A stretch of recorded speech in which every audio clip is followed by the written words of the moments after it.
ನಮಸ್ಕಾರ ಸ್ನೇಹಿತರೆ, ಖಡಕ್ ಸಿನಿಮಾ ಯೂಟ್ಯೂಬ್ ಚಾನೆಲ್ನ ಮತ್ತೊಂದು ಸ್ಪೆಷಲ್ ವಿಡಿಯೋಗೆ ನಿಮ್ಮೆಲ್ಲರಿಗೂ ಸ್ವಾಗತ. ಭಾರತೀಯ ಚಿತ್ರರಂಗದಲ್ಲಿ ಸಾಕಷ್ಟು ದೊಡ್ಡ ಮಟ್ಟದ ಸಾಧನೆಯನ್ನ ಮಾಡಿದಂತಹ ಕನ್ನಡ ಮೂಲದ ಈ ಪ್ರತಿಭೆಯ ಬಗ್ಗೆ ಇವತ್ತಿನ ವಿಡಿಯೋದಲ್ಲಿ ನಾನು ಮಾತಾಡೋದಕ್ಕೆ ಹೊರಟಿದ್ದೀನಿ. ಈ ವ್ಯಕ್ತಿ ತಮ್ಮ ಒಂದು ವಿಶೇಷವಾದ ಪ್ರತಿಭೆ ಮೂಲಕ ಇಡೀ ಭಾರತವನ್ನ ತಮ್ಮ ಸ್ಟೆಪ್ ನೋಡಿ ಕುಣಿಯೋ ಹಾಗೆ ಮಾಡಿದ್ರು. ಇಷ್ಟೊಂದು ಹಿಂಟ್ ಕೊಟ್ಟ ಮೇಲೆ ಖಂಡಿತವಾಗ್ಲೂ ಯಾರು ಅಂತ ನಿಮ್ಗೆಲ್ಲ ಗೊತ್ತಾಗಿರುತ್ತೆ. ಹೌದು, ನಾನು ಮಾತಾಡ್ತಾ ಇರೋದು ನಮ್ಮ ಭಾರತೀಯ ಚಿತ್ರರಂಗದ ಮೈಕಲ್ ಜಾಕ್ಸನ್ ಆಗಿರುವಂತಹ ಪ್ರಭುದೇವ ಅವರ ಬಗ್ಗೆ. ನಮ್ಮ ಭಾರತದಲ್ಲಿ ನೃತ್ಯದಲ್ಲಿ ಎರಡು ವಿಧ ಇದೆ. ಒಂದು ನಾರ್ಮಲ್ ಡ್ಯಾನ್ಸ್ ಆದ್ರೆ ಇನ್ನೊಂದು ಪ್ರಭುದೇವ ಡ್ಯಾನ್ಸ್ ಅಂತ. ಅಷ್ಟರ ಮಟ್ಟಿಗೆ ಪ್ರಭುದೇವ ಅವರು ಡಿಸೈನ್ ಮಾಡಿರುವಂತಹ ನೃತ್ಯದ ಶೈಲಿ ವಿಶೇಷ ಹಾಗೂ ವಿಭಿನ್ನವಾಗಿದೆ. ತಮ್ಮದೇ ಆದಂತಹ ನೃತ್ಯ ಶೈಲಿಯ ಮೂಲಕ ಪ್ರಭುದೇವ ಇಷ್ಟು ವರ್ಷಗಳ ಕಾಲ ಭಾರತೀಯ ಚಿತ್ರರಂಗವನ್ನ ಆಳಿದ್ದಾರೆ. ಎಲ್ಲದಕ್ಕಿಂತ ಪ್ರಮುಖವಾಗಿ ಅವರು ನಮ್ಮ ಕನ್ನಡದವರು ಅನ್ನೋದೇ ನಮ್ಗೆ ಹೆಮ್ಮೆಯ ವಿಚಾರ. 1973ರ ಏಪ್ರಿಲ್ 3ರಂದು ನಮ್ಮ ರಾಜ್ಯದ ಸಾಂಸ್ಕೃತಿಕ ರಾಜಧಾನಿಯಾಗಿರುವಂತಹ ಮೈಸೂರಿನಲ್ಲಿ ಇವರು ಜನಿಸ್ತಾರೆ. ಅವರು ಅಂದಿನ ಕಾಲದ one of the best dance choreographer ಆಗಿದ್ದಂತಹ ಮೂಗೂರು ಸುಂದರ್ ಅವರ ಮಗ. ಹೀಗಾಗಿ ಡ್ಯಾನ್ಸಿಂಗ್ ಅನ್ನೋದು ಅವರಿಗೆ ರಕ್ತದಲ್ಲೇ ಬಂದಿದೆ. ಆರಂಭದಲ್ಲಿ ಅವರು ಭರತನಾಟ್ಯಂನಂತಹ ಕ್ಲಾಸಿಕ್ ಡ್ಯಾನ್ಸ್ ಅನ್ನ ಕಲಿಯೋದಕ್ಕೆ ಹೋಗ್ತಾ ಇದ್ರು. ಆದ್ರೆ ಪ್ರಭುದೇವ ಅವರ ಡ್ಯಾನ್ಸಿಂಗ್ ಶೈಲಿ ವೆಸ್ಟರ್ನ್ ಡ್ಯಾನ್ಸಿಂಗ್ ಶೈಲಿಗೆ ತುಂಬಾನೇ ಹತ್ತಿರವಾಗಿತ್ತು ಹಾಗೂ ಅವರಿಗೆ ಮೈಕಲ್ ಜಾಕ್ಸನ್ ಅಂದ್ರೂ ಕೂಡ ತುಂಬಾ ಇಷ್ಟ. ಹೀಗಾಗಿ ಭರತನಾಟ್ಯಂ ಕಲಿಯಕ್ಕೆ ಹೋಗಿದ್ದ ಪ್ರಭುದೇವ ತಮ್ಮದೇ ಆದಂತಹ ವಿಭಿನ್ನ ಡ್ಯಾನ್ಸಿಂಗ್ ಶೈಲಿಯ ಮೂಲಕ ವಾಪಸ್ ಆಗ್ತಾರೆ. ಇನ್ನು ಪ್ರಭುದೇವ ಅವರ ಸಹೋದರರಾಗಿ ರಾಜಾ ಸುಂದರಂ ಹಾಗೂ ನಾಗೇಂದ್ರ ಪ್ರಸಾದ್ ಕೂಡ ನೃತ್ಯ ಹಾಗೂ ನಟನೆಯಲ್ಲಿ ತಮ್ಮ ಸೋದರನ ರೀತಿಯಲ್ಲೇ ದಕ್ಷಿಣ ಭಾರತ ಚಿತ್ರರಂಗದಲ್ಲಿ ಹೆಸರು ಮಾಡಿದ್ದಾರೆ. ಮೊದಲನೇದಾಗಿ ಪ್ರಭುದೇವ ಅವರು 1989ರಲ್ಲಿ ಬಿಡುಗಡೆ ಆಗಿರುವಂತಹ ಕಮಲ್ ಹಾಸನ್ ನಟನೆಯ ವೆಟ್ರಿ ವಿಡಾ ಸಿನಿಮಾಗೆ ಕೋರಿಯೋಗ್ರಾಫರ್ ಆಗಿ ಕೆಲಸ ಮಾಡ್ತಾರೆ. ಅಲ್ಲಿಂದ ಪ್ರಾರಂಭವಾದಂತಹ ಪ್ರಭುದೇವ ಅವರ ಕೋರಿಯೋಗ್ರಾಫರ್ ಜರ್ನಿ ಇವತ್ತಿನವರೆಗೂ 100ಕ್ಕೂ ಹೆಚ್ಚಿನ ಸಿನಿಮಾಗಳಲ್ಲಿ ಅವರು ಕೋರಿಯೋಗ್ರಾಫರ್ ಆಗಿ ಕಾರ್ಯನಿರ್ವಹಿಸುವ ಮೂಲಕ ಮುಂದುವರೆದಿದೆ. ಪ್ರತಿಯೊಬ್ಬ ಟಾಪ್ ನಾಯಕ ನಟ ಕೂಡ ಪ್ರಭುದೇವ ಅವರ ಕೋರಿಯೋಗ್ರಫಿಯಲ್ಲಿ ಡ್ಯಾನ್ಸ್ ಮಾಡೋದಕ್ಕೆ ಇಷ್ಟಪಡ್ತಾರೆ. ಖುದ್ದಾಗಿ ಸಾಕಷ್ಟು ಸಿನಿಮಾಗಳಲ್ಲಿ ಅವರೇ ಸಿನಿಮಾದ ಸಾಂಗ್ ಗಳಲ್ಲಿ ಡ್ಯಾನ್ಸರ್ ಆಗಿ ಕಾಣಿಸ್ಕೊಂಡಿರೋದನ್ನ ಕೂಡ ನೀವು ನೋಡಬಹುದಾಗಿದೆ.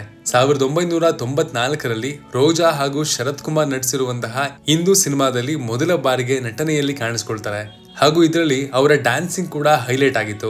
ಈ ಸಮಯದಲ್ಲಿ ಪ್ರಭುದೇವ ಅವರು ಡ್ಯಾನ್ಸ್ ಮಾಡಿರುವಂತಹ ಮುಕಾಬುಲಾ ಹಾಗೂ ಊರ್ವಶಿ ಸಾಂಗು ಪ್ರಭುದೇವ ಅವರಿಗೆ ಇಡೀ ಭಾರತೀಯ ಚಿತ್ರರಂಗದಲ್ಲಿ ದೊಡ್ಡ ಮಟ್ಟದ ಫೇಮ್ ಅನ್ನ ತಂದ್ಕೊಡುತ್ತೆ.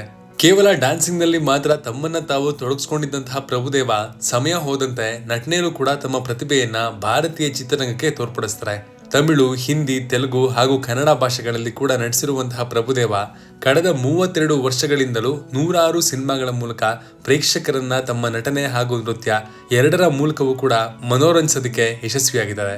ಸಿನಿಮಾ ಜೀವನದ ಬಗ್ಗೆ ಇಷ್ಟೊಂದೆಲ್ಲ ತಿಳ್ಕೊಂಡ್ಮೇಲೆ ಪ್ರಭುದೇವ ಅವರ ಕೆಲವೊಂದು ವೈಯಕ್ತಿಕ ಇಂಟ್ರೆಸ್ಟಿಂಗ್ ವಿಚಾರಗಳ ಬಗ್ಗೆ ತಿಳ್ಕೊಳ್ಳೋದು ಅವಶ್ಯಕವಾಗಿರುತ್ತೆ. ಸೆಲೆಬ್ರಿಟಿಗಳು ಅಂದ್ಮೇಲೆ ಕೆಲವರಿಗೆ ಸಾಕಷ್ಟು ದುಬಾರಿ ಬೆಲೆಯ ತಿನಿಸುಗಳನ್ನ ತಿನ್ನೋ ಶೋಕಿ ಇರುತ್ತೆ. ಆದ್ರೆ ನಮ್ಮ ಪ್ರಭುದೇವ ಅವರು ಎಷ್ಟು ಸಿಂಪಲ್ ಅಂದ್ರೆ ಅವರಿಗೆ ಹಪ್ಪಳ ಅಂದ್ರೆ ಪಂಚ ಪ್ರಾಣ ಅಂತೆ. ಶೂಟಿಂಗ್ ನಲ್ಲೂ ಕೂಡ ಹಪ್ಪಳವನ್ನ ತರಿಸ್ಕೊಂಡು ತಿಂತಾರಂತೆ. ಎಲ್ಲೇ ಹೋದ್ರು ಕನ್ನಡ ನಾಡು ಮನಸ್ಸಿಗೆ ಹತ್ರ ಅನ್ನೋ ಹಾಗೆ ನಮ್ಮ ಮೈಸೂರು ಪಾಕ್ ಹಾಗೂ ಒಬ್ಬಟ್ಟು, ಪಾಯಸ, ರವೆ ಉಂಡೆ ಅಂದ್ರೆ ಪ್ರಭುದೇವ ಅವರ ಬಾಯಿ ಚಪ್ಪರ್ಸೋದಕ್ಕೆ ಶುರು ಮಾಡ್ಬಿಡುತ್ತಂತೆ. ಇನ್ನು ಅವರ ವಿದ್ಯಾರ್ಥಿ ಜೀವನದ ಬಗ್ಗೆ ಮಾತನಾಡೋದಾದ್ರೆ ಅವರು PUC ಫೇಲ್ ಆಗಿದ್ರು. ಸಾಮಾನ್ಯವಾಗಿ ಪ್ರತಿಯೊಬ್ಬರಿಗೂ ಕೂಡ ಫೇಲ್ ಆದಾಗ ತಂದೆಯ ಭಯ ಇರುವಂತೆ ಪ್ರಭುದೇವ ಅವರಿಗೂ ಕೂಡ ತಮ್ಮ ತಂದೆಯ ಭಯ ಅವತ್ತು ಕಾಡಿತ್ತಂತೆ. ಸಾಮಾನ್ಯವಾಗಿ ಬೆಳಿಗ್ಗೆ ಚಿತ್ರೀಕರಣಕ್ಕೆ ಹೋದ್ರೆ ರಾತ್ರಿ ಬರುತ್ತಿದ್ದ ಮೂಗೂರು ಸುಂದರ್ ಅವರು ಅವತ್ತು ಪ್ರಭುದೇವ ಅವರ ದುರದೃಷ್ಟಕ್ಕೆ ಇಡೀ ದಿನ ತಮ್ಮ ಮಗನ ರಿಸಲ್ಟ್ ನೋಡೋದಕ್ಕಾಗಿ ಮನೆಯಲ್ಲೇ ಕಾದು ಕುಳಿತಿದ್ರಂತೆ. ಭಯ ಪಡ್ತಾನೆ ತಂದೆ ಬಳಿಗೆ ಹೋಗಿ ನಾನು ಫೇಲ್ ಆಗಿದ್ದೀನಿ ಅನ್ನೋ ವಿಚಾರವನ್ನ ಪ್ರಭುದೇವ ಅವರು ಹೇಳ್ಕೊತಾರೆ. ಬೇರೆ ರೀತಿಯ ಪ್ರತಿಕ್ರಿಯೆಯನ್ನು ನಿರೀಕ್ಷೆ ಮಾಡಿದ ಪ್ರಭುದೇವ ಅವರಿಗೆ ಅವರ ತಂದೆ ಪರವಾಗಿಲ್ಲ, ಜೀವನದಲ್ಲಿ ನಿನ್ಗೆ ಏನ್ ಮಾಡ್ಬೇಕು ಅಂತ ಅನ್ಸುತ್ತೆ ಅದನ್ನೇ ಮಾಡು ಅಂತ ಹೇಳಿ ಬೆಂತಡ್ತಾರಂತೆ. ಇಂತಹ ಅಪ್ಪ ಯಾರಕ್ ತಾನೇ ಸಿಗ್ತಾರೆ ಹೇಳಿ. ಕೋರಿಯೋಗ್ರಾಫರ್ ಆಗಿ ಪ್ರಭುದೇವ ಅವರು 100ಕ್ಕೂ ಹೆಚ್ಚಿನ ಸಿನಿಮಾಗಳಲ್ಲಿ ನಾಯಕ ನಟರ ಹೆಜ್ಜೆಗೆ ಮಾರ್ಗದರ್ಶಕರಾಗಿದ್ದಾರೆ. 61ಕ್ಕೂ ಹೆಚ್ಚು ಸಿನಿಮಾಗಳಲ್ಲಿ ಅವರು ನಾಯಕ ಹಾಗೂ ಪ್ರಮುಖ ಕಲಾವಿದನ ಪಾತ್ರದಲ್ಲಿ ಕಾಣಿಸ್ಕೊಂಡಿದ್ದಾರೆ. 15ಕ್ಕೂ ಹೆಚ್ಚಿನ ಸಿನಿಮಾಗಳಲ್ಲಿ ನಿರ್ದೇಶಕರಾಗಿ ಸಿನಿಮಾವನ್ನ ನಿರ್ಮಾಣ ಮಾಡಿದ್ದಾರೆ. ತಮಿಳು ಹಾಗೂ ಬಾಲಿವುಡ್ ಚಿತ್ರರಂಗದ ಸಾಕಷ್ಟು ದೊಡ್ಡ ಮಟ್ಟದ ಸ್ಟಾರ್ ನಟರ ಜೊತೆಗೂ ಕೂಡ ಕೆಲಸ ಮಾಡಿರುವಂತಹ ಅನುಭವವನ್ನ ಇವರು ಹೊಂದಿದ್ದಾರೆ. ವಿಶೇಷವಾಗಿ ಬಾಲಿವುಡ್ ಚಿತ್ರರಂಗದಲ್ಲಿ ಪ್ರಭುದೇವ ಅಂತಂದ್ರೆ ಸೂಪರ್ ಸ್ಟಾರ್ ನಟರಲ್ಲಿ ಕೂಡ ಬೇರೆನೇ ಗೌರವ ಇದೆ. ಪ್ರಭುದೇವ ಅವರು ಮಾತು ಕಡಿಮೆ ಆಡಿದ್ರು ಕೂಡ ಅವರ ಕೆಲಸದ ಮೂಲಕನೇ ಚಿತ್ರರಂಗದಲ್ಲಿ ಇಂದು ಅವರು ಇರುವಂತಹ ಸ್ಥಾನವನ್ನ ತಮ್ಮ ಪ್ರತಿಭೆ ಹಾಗೂ ಪರಿಶ್ರಮದ ಮೂಲಕ ಸಂಪಾದನೆ ಮಾಡಿದ್ದಾರೆ. ಸಿನಿಮಾ ಹಿನ್ನೆಲೆ ಇದ್ದ ಮಾತ್ರಕ್ಕೆ ಪ್ರತಿಯೊಬ್ರು ಕೂಡ ಸಿನಿಮಾದಲ್ಲಿ ಯಶಸ್ಸನ್ನ ಪಡೆಯೋದಕ್ಕೆ ಸಾಧ್ಯವಿಲ್ಲ. ಪ್ರಭುದೇವ ಕೂಡ ಸಿನಿಮಾ ಕನೆಕ್ಷನ್ ಇದ್ರೂ ಕೂಡ ತಮ್ಮ ಡಿಫರೆಂಟ್ ಡ್ಯಾನ್ಸಿಂಗ್ ಸ್ಟೈಲ್ ಮೂಲಕನೇ ಅವರು ಇವತ್ತಿಗೂ ಭಾರತೀಯ ಚಿತ್ರರಂಗದಲ್ಲಿ ವಿಭಿನ್ನ ನೃತ್ಯ ಸಂಯೋಜಕ ಹಾಗೂ ನಿರ್ದೇಶಕ ಮತ್ತು ನಟನ ಸ್ಥಾನವನ್ನ ಪಡ್ಕೊಂಡಿರೋದು. ಇದಕ್ಕೆ ಅವರು ಕೋರಿಯೋಗ್ರಫಿಗಾಗಿ ಪಡ್ಕೊಂಡಿರುವಂತಹ 2 ನ್ಯಾಷನಲ್ ಫಿಲ್ಮ್ ಅವಾರ್ಡ್ ಹಾಗೂ 2019ರಲ್ಲಿ ಅವರು ಪಡ್ಕೊಂಡಿರುವಂತಹ ಪದ್ಮಶ್ರೀ ಗೌರವ ಸಾಕ್ಷಿ ಅಂತ ಹೇಳ್ಬೋದು. ಸಾಮಾನ್ಯವಾಗಿ ಪ್ರಭುದೇವ ಹೆಚ್ಚು ಕಾಂಟ್ರವರ್ಸಿಯಲ್ಲಿ ಇರೋರಲ್ಲ. ಹಾಗಿದ್ರೂ ಕೂಡ ಅವರ ಜೀವನದಲ್ಲಿ ಒಂದು ವಿವಾದ ಕೇಳಿ ಬಂದಿತ್ತು.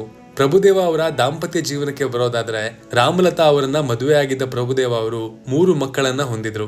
ಇದರಲ್ಲಿ ದೊಡ್ಡ ಮಗ 2008ರಲ್ಲಿ ತನ್ನ 13ನೇ ವಯಸ್ಸಿನಲ್ಲಿ ಕ್ಯಾನ್ಸರ್ನಿಂದಾಗಿ ಈ ಲೋಕವನ್ನ ಬಿಟ್ಟು ಹೋಗ್ತಾನೆ. ಇದಾದ 2 ವರ್ಷದಲ್ಲಿ ಪ್ರಭುದೇವ ಅವರ ವಿರುದ್ಧ ಕೋರ್ಟ್ನಲ್ಲಿ ಅವರ ಪತ್ನಿಯಾಗಿರುವಂತಹ ರಾಮಲತಾ ಪಿಟಿಷನ್ ಫೈಲ್ ಮಾಡ್ತಾರೆ. ಯಾಕಂದ್ರೆ ಆ ಸಮಯದಲ್ಲಿ ಪ್ರಭುದೇವ ಅವರು ದಕ್ಷಿಣ ಭಾರತ ಚಿತ್ರರಂಗದ ಲೇಡಿ ಸೂಪರ್ ಸ್ಟಾರ್ ಆಗಿರುವಂತಹ ನಯನ್ತಾರಾ ಅವ್ರ ಜೊತೆಗೆ ಲಿವಿಂಗ್ ಟುಗೆದರ್ ರಿಲೇಶನ್ಶಿಪ್ ಅಲ್ಲಿ ಇರ್ತಾರೆ.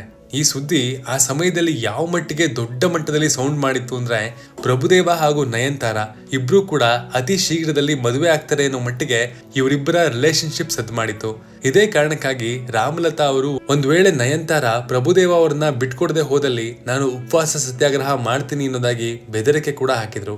ಸಾಕಷ್ಟು ಮಹಿಳಾ ಸಂಘಟನೆಗಳು ಕೂಡ ಈ ಸಂದರ್ಭದಲ್ಲಿ ರಾಮಲತಾ ಅವರ ಪರವಾಗಿ ನಯನ್ತಾರಾ ವಿರುದ್ಧ ಪ್ರತಿಭಟನೆಗಳನ್ನ ಮಾಡ್ತಾರೆ. ಇವರಿಂದಾಗಿ ತಮಿಳು ಚಿತ್ರರಂಗದಲ್ಲಿ ಇರುವಂತಹ ಸಂಸ್ಕೃತಿ ಪತನವಾಗ್ತಿದೆ ಎನ್ನುವಂತಹ ಹೇಳಿಕೆಯನ್ನ ಕೂಡ ನೀಡ್ತಾರೆ.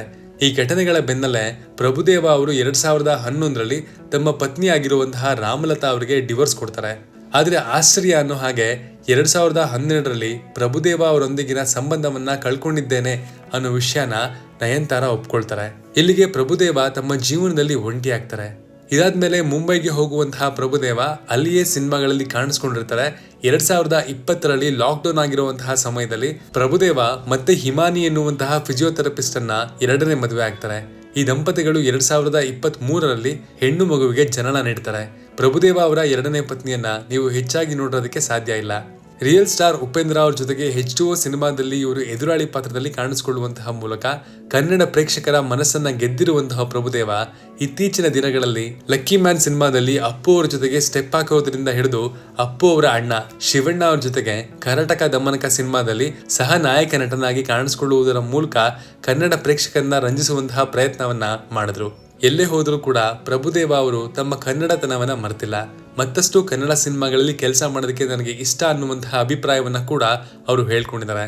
ಅವರ ಅಭಿಮಾನಿಗಳಾಗಿರುವವರು ಪ್ರಭುದೇವ ಅವರಿಂದ ಒಂದು ಒಳ್ಳೆ ಡ್ಯಾನ್ಸ್ ಫಿಲಂ ಕನ್ನಡದಲ್ಲಿ ಬಂದ್ರೆ ಎಷ್ಟು ಚೆನ್ನಾಗಿರುತ್ತೆ ಅಲ್ವಾ ಸರ್ ಅಂತ ಕೂಡ ತುಂಬಾ ಸಲ ಹೇಳಿದಾರಂತೆ.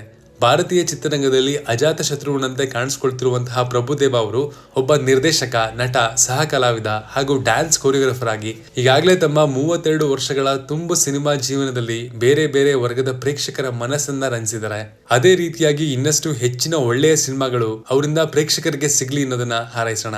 ಮುಂದಿನ ವಿಡಿಯೋದಲ್ಲಿ ಇದೇ ರೀತಿ ಇನ್ನೊಬ್ಬ ಸಿನಿಮಾ ಸಾಧಕನ ಜೀವನದ ಬಗ್ಗೆ ಹೇಳೋದಕ್ಕೆ ವಾಪಸ್ ಬರ್ತೀನಿ. ಯಾವ ನಟ ಅಥವಾ ನಟಿ ಅಥವಾ ತಂತ್ರಜ್ಞರ ಬಗ್ಗೆ ನಿಮ್ಗೆ ತಿಳ್ಕೊಬೇಕು ಅಂತ ಆಸಕ್ತಿ ಇದೆ ಅನ್ನೋದನ್ನ ಕಮೆಂಟ್ ಮಾಡಿ ತಿಳಿಸಿ. ಅವ್ರ ಬಗ್ಗೆ ಕೂಡ ವಿಡಿಯೋ ಮಾಡುವಂತಹ ಪ್ರಯತ್ನ ಮಾಡ್ತೀನಿ. Love you all. Signing off, Manu.